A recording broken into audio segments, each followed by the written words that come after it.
Además de la vacunación y todo el esquema que ya comentamos en este espacio, por cierto, estén muy atentos al esquema de vacunación mientras sigamos respetando las recomendaciones de salud. Otro tema que se tocó en la mañanera es el, esta iniciativa del presidente López Obrador por regular, ¿no? Diagonal limitar la presencia y la actividad de los agentes externos en México. Esto es una regulación general, no que aplica en todo el mundo, pero no en la realidad material. Estamos hablando de los agentes de la DEA, del FBI, de la CIA, de todas las organizaciones de inteligencia de los Estados Unidos que operan en México. Vamos a ver un fragmento de lo que dice el canciller Marcelo Ebrard a este respecto y lo comentamos. Esto pasó hoy por la mañana. Reforma a la Ley de Seguridad Nacional se adiciona aquello que tiene que ver en general con agentes extranjeros en México. Desde luego que hay muy diversas disposiciones de diferente orden jerárquico normativo. Te vas a encontrar notas diplomáticas, en el caso de Estados Unidos, pero no solo. Te vas a encontrar disposiciones que obligan a diferentes instancias del Ejecutivo Federal, como es el Acuerdo de 1992. Te vas a encontrar acuerdos bilaterales, pero no hay un código en donde puedas tú ver claramente cuáles son las reglas que se deben de seguir. Entonces, el primer propósito es que aquello que está en diferentes disposiciones de diferentes jerarquías se toma para establecerlo claramente en un solo cuerpo legal, que es esa ley que regula la seguridad nacional. Segundo lugar, pues obliga a todos los agentes, no solo a los de la DEA, no solo a los Estados Unidos, no está hecho para un país, está hecho para todos los agentes extranjeros en México. Tiene dos elementos sustantivos, si se me permite. El primero es, entonces, codificar, precisar diversas obligaciones o limitaciones que están establecidas en muy distintos ordenamientos, pero acá están en una sola disposición legal, si así lo acuerda el Senado de la República y la Cámara de Diputados. Segundo, principio de reciprocidad. No se está pidiendo o estableciendo en esas disposiciones nada que sea distinto a lo que le piden a un mexicano, me refiero a agente diplomático, en el exterior. Tenemos que informar, bueno, por supuesto la acreditación, la información, el respeto a los límites de ley en el país en el que estemos. Por ejemplo, los agregados militares o navales, o los enviados de diversas instituciones de México, la Fiscalía General de la República o la Guardia Nacional, tienen las mismas obligaciones. Entonces, principio de reciprocidad. Entonces, el primero es un principio de orden, el segundo es un principio de reciprocidad frente al exterior, y un tercer elemento sustantivo, que es el ordenamiento al que debemos sujetarnos los servidores públicos federales, estatales o municipales, que eso deviene de la Constitución de la República. ¿Por qué? La Constitución dice que la política exterior es una potestad del Ejecutivo Federal. Entonces no puede haber convenios de un estado o un municipio, no puede haber reuniones, intercambios de información que no sean del conocimiento del Ejecutivo Federal, porque es lo que manda la Constitución de la República. Entonces, síntesis. El primero es un tema de orden y de que quede claramente establecido en la ley, porque al hacerse así es exigible. Si no, es a veces sí y a veces no, depende. Es exigible. Segundo, establece el principio de reciprocidad respecto a otras naciones del mundo, todas en general, donde lo que se le exige a México es lo que México exige. Claro que el principio de reciprocidad es mucho más complejo que eso, pero lo sintetizo para explicar cuál es el fundamento. Y tercero, tiene mucho que ver con el orden interno, no con otros países, que es cómo deben conducirse los diferentes funcionarios respecto a agentes extranjeros acreditados en México. No es opcional. Está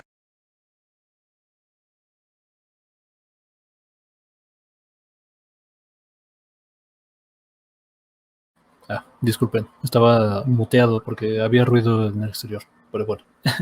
Esto es lo que presenta el canciller Marcelo Ebrard en la mañanera de hoy. Pareciera trivial, ¿no? Pareciera de sentido común, pero las implicaciones de esta legislación, si es que se aprueba en los términos que está explicando el propio canciller, serían de proporciones históricas en la relación de México con el exterior, pero en la realidad particularmente con los Estados Unidos.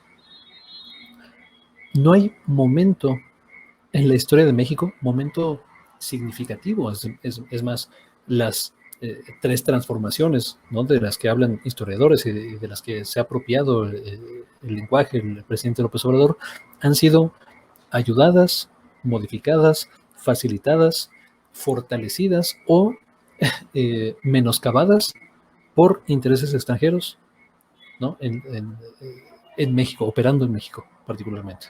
Y la mayoría de ellos, o la influencia más fuerte, más poderosa, más potente, más constante, es la de los Estados Unidos.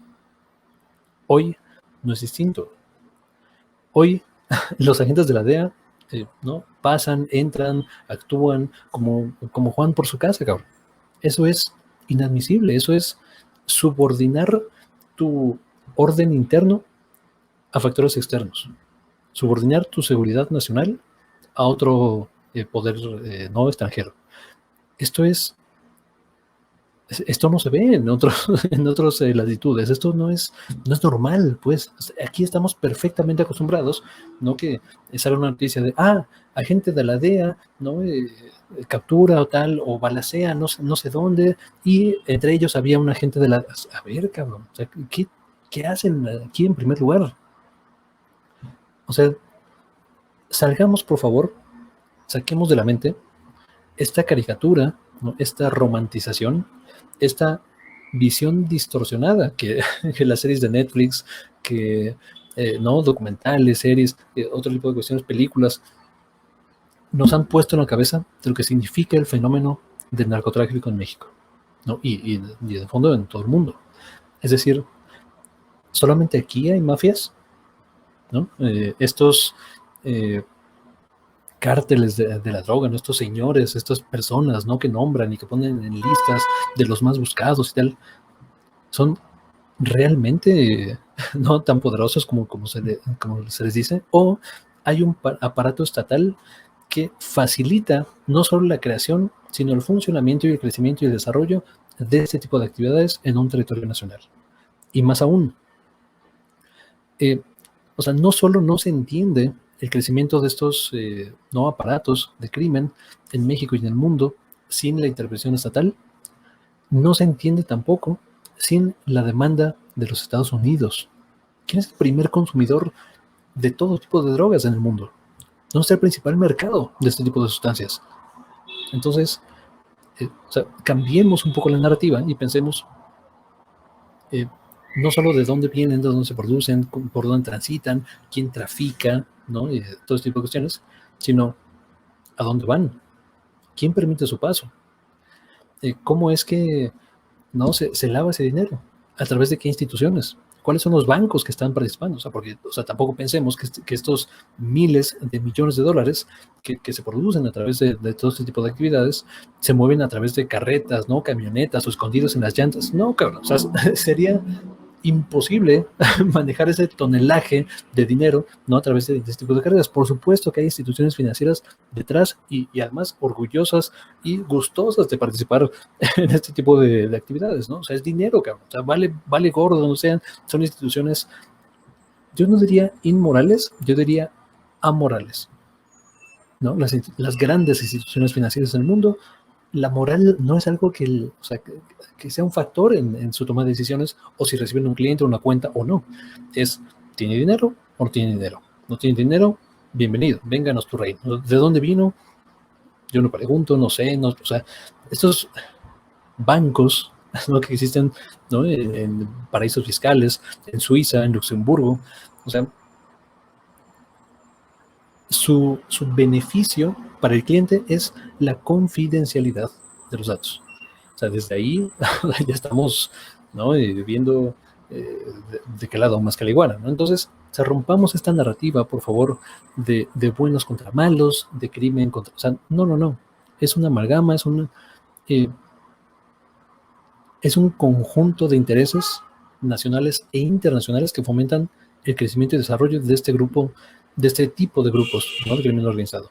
Y otro tema es de dónde salen las armas, cabrón. México es el principal productor internacional de armas de fuego. Es el complejo militar industrial de los Estados Unidos, el que alimenta tanto las armas del gobierno mexicano como las armas de los grupos de crimen organizado. O sea, es el mismo vendiéndolo a los dos bandos y por supuesto que gana siempre. Entonces, digo, en resumen, las cosas de las que habla Marcelo Ebrard. Para empezar, principio de proporcionalidad. Es decir, ok, tú tienes agentes de la DEA en México, ¿por qué no podemos mandar agentes, ¿no?, federales mexicanos, militares de la Guardia Nacional, a los Estados Unidos? Vamos a investigar todo este tipo de cuestiones, de dónde vienen las armas, no dónde va el dinero. O sea, ok, hay una actividad criminal acá y se pasa, no la exportamos a los Estados Unidos. ¿Qué pasó? ¿A dónde se fue? ¿Quién está participando? ¿Gobiernos locales? Puede ser, ¿no? Instituciones financieras, banqueros, Wall Street. ¿Dónde está ese dinero? Vamos a investigarlo de aquel lado, ¿no? Cuidado. O sea, esto históricamente jamás lo ha permitido los Estados Unidos. Pero bueno, esa es la palanca, esa es la acción que te permite negociar con los Estados Unidos. El principio de reciprocidad, ¿no?, y proporcionalidad que está hablando en Marcelo Ebrard. Después, ¿no?, ordenar no codificar las atribuciones y las obligaciones en un solo ordenamiento, que sería responsabilidad, en este caso, de la Secretaría de Relaciones Exteriores, que me parece, ¿no?, de sentido común, correcto. Y por último, y no menos importante, los acuerdos que pueda hacer un gobierno local con cualquiera de estos agentes extranjeros. Digo, ahora estamos hablando particularmente de la DEA, de la CIA, de las agencias de inteligencia de los Estados Unidos. No pueden hacerlos sin sin dar aviso o que el Ejecutivo Federal dé visto bueno. Porque no puede ser que estén trabajando en Tamaulipas, cabrón, en Sonora, en Sinaloa, y el gobierno federal no lo sepa. Y esto pasa todo el maldito tiempo.